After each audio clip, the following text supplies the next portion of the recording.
বিল্লাহি ওয়া মালাইকাতিহি ওয়া কুতুবিহি ওয়া রুসুলিহি ওয়াল ইয়াউমিল আখিরি ওয়াল কদরি খায়রিহি ওয়া শাররিহি মিনাল্লাহি তাআলা ওয়াল বাসি বাদাল মাউত। এর অর্থ হলো আমি ঈমান আনলাম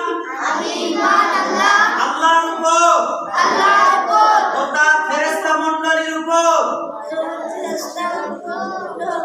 তার কিতাব সমূহের উপর, তার প্রেরিত রাসূলের উপর এবং বিচার দিনের উপর এবং তাকদীরের উপর যে ভালো মন্দ আমার পক্ষ থেকে ঘটে,